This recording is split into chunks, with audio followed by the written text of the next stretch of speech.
औज़ुबिल्लाहिमिनश्शैतानिर्रजीम बिस्मिल्लाहिर्रहमानिर्रहीम सल्लल्लाहु अला नबिय्यिल उम्मी व आलिहि सल्लल्लाहु अलैहि वसल्लम सलातुन व सलामुन अलैका या सय्यदी या रसूलल्लाह।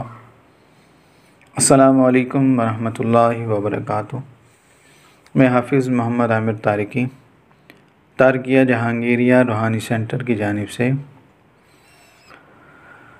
आज आपको नादे अली शरीफ और सूरह मुज़म्मिल शरीफ आने वाले महीने रजब में इसकी ज़कात अदा करने का तरीका बताऊंगा। जैसा कि आप लोग जानते हैं कि अगला महीना जो आने वाला महीना है वो रजब का महीना है और रजब, शाबान, रमज़ान को बुज़ुर्ग फरमाते हैं कि अमलियात की दुनिया में बहुत अहमियत हासिल है। मियाँ हुज़ूर फरमाते हैं कि अगर इन तीन महीनों में अगर आप आमाल कर लें तो इसका आपको पूरे साल फ़ायदा हासिल होगा। वैसे मैं आपको अभी रजब के हवाले से, रजब के 13 दिनों के हवाले से आपको नादे अली शरीफ और इसके अलावा सूरह मुज़म्मिल शरीफ की ज़कात अदा करने का तरीका बताऊंगा। जो लोग नादे अली शरीफ की ज़कात अदा करना चाहते हैं उसका आसान तरीका भी है और इसके अलावा अगर कोई इस पर मज़ीद रियाज़त यानी ज़्यादा पढ़ना चाहे तो वो ज़्यादा भी पढ़ सकता है। लेकिन अगर आप कम पढ़ें या ज़्यादा पढ़ें, फ़ायदा आपको दोनों का हासिल होगा। ऐसा नहीं है कि अगर आप इसकी तादाद कम पढ़ते हैं तो आपको फ़ायदा हासिल नहीं होगा, अगर आप ज़्यादा ही पढ़ेंगे तो आपको फ़ायदा हासिल होगा, ऐसा नहीं है। होता यह है कि अगर हम तादाद कम भी रखें, मोहब्बत अक़ीदत के साथ अगर हम अमल को पढ़ें, तवज्जो के साथ, बाअदब बैठकर, एहतमाम के साथ, खुशबू लगाकर, खुशबू जलाकर, तो उसका हमें बेहद फ़ायदा हासिल होता है।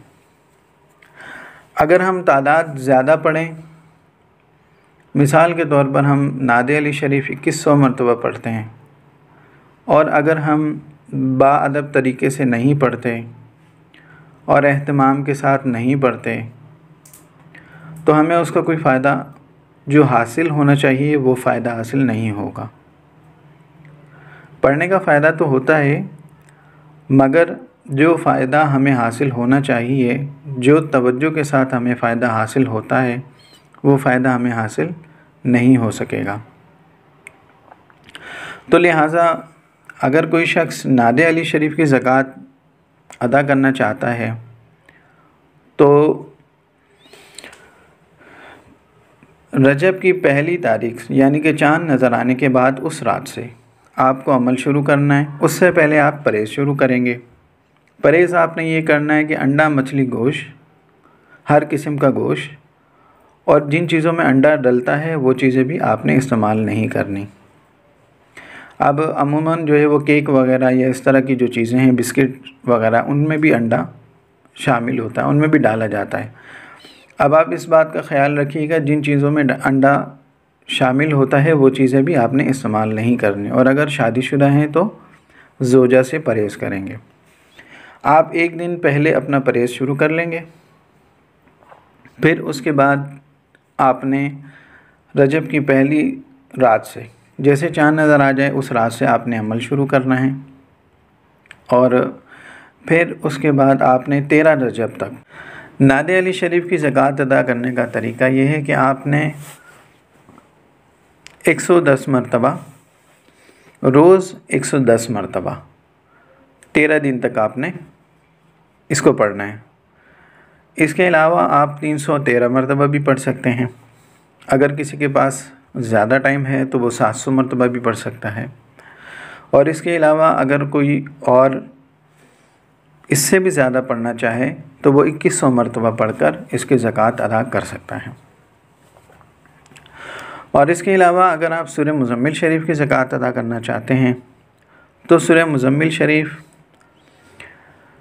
पहली रात से लेकर 13 रजब तक 117 मरतबा 117 मरतबा सूरह मुज़म्मिल शरीफ, इसके अलावा 90 मरतबा पढ़ के भी इसकी ज़कात अदा की जा सकती है, और 66 मरतबा पढ़ के भी इसकी ज़कात अदा की जा सकती है।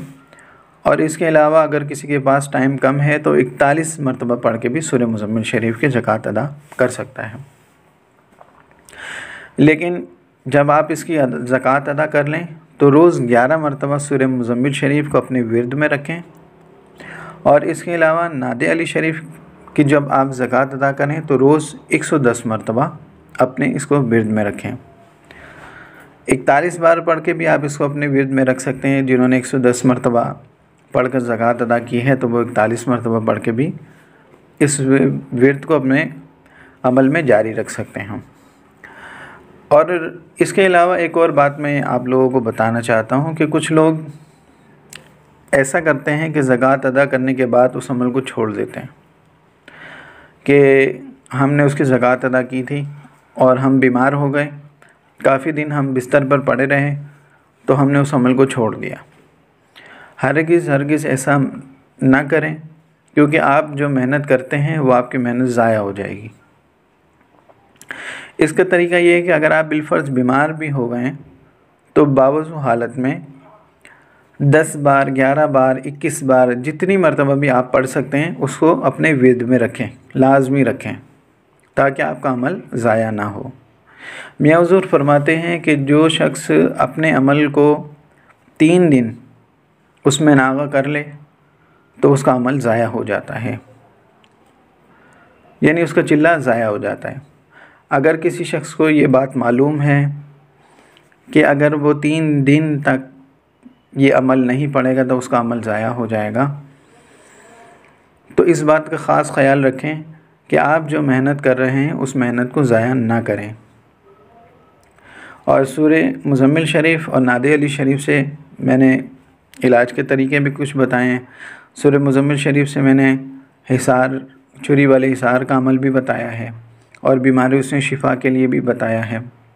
इसके अलावा अगर कोई जादू की काट इससे करना चाहे तो सूरह मुज़म्मिल शरीफ जब आप पढ़ लें तो रोज़, जैसे आपके घर में 10 अफराद हैं तो रोज़ 1 लीमू अपने सामने रखें, और हर बंदे का 1 लीमू अपने सामने रखें, और जैसे 10 अफराद हैं तो 10 लीमू अपने सामने रखें, और सूरह मुज़म्मिल शरीफ आप रोज़ 11 मरतबा पढ़ें। 11 मरतबा सूरह मुज़म्मिल शरीफ पढ़ के लीमू काट दें और उस लीमू को आप कब्रिस्तान में डाल दें या किसी वीराने में फेंक दें उसको। अब इस अमल को आप 11 दिन तक या 21 दिन तक जारी रखें और पानी अपने सामने रखें, उस पानी पे दम करें और वो पानी अपने घर वालों को पीने के लिए दे दें। तो इंशाअल्लाह इस तरह जो है वो हर किस्म का जादू, हर किस्म का सिफली अमल इस सूरह मुज़म्मिल शरीफ की बरकत से ख़त्म होता है। लेकिन जब आप ये अमल करें तो इसके दौरान आप इस बात का भी ख्याल रखें कि आपने सदका ज़रूर करना है, क्योंकि जब आप सदका करेंगे तो सदका तमाम बलाओं को, तमाम परेशानियों को टालता है। ठीक है, तो इस बात का आपने ख़ास ख्याल रखना है। कभी भी कोई अमल करें तो उसमें इस बात का ख्याल रखें कि सदका अपना भी दे और जिस मरीज़ का आप इलाज कर रहे हैं उसको भी सदक़े का आप बोलें, तो उससे ये फ़ायदा होगा कि आने वाली जो परेशानियां, जो मुसीबतें हैं वो इंशाअल्लाह सदक़े के ज़रिए टल जाएंगी। अब सूरह मुज़म्मिल शरीफ और नादे अली शरीफ का तरीका मैंने बताया है। अगर कोई शख्स इसकी ज़कात अदा करना चाहे तो हमारे व्हाट्सएप नंबर पर हमसे रब्ता कर सकता है। अगर आपको ये हमारी वीडियो अच्छी लगे तो इसको लाइक कीजिए, शेयर कीजिए। अस्सलामु अलैकुम वरहमतुल्लाहि वबरकातुहू।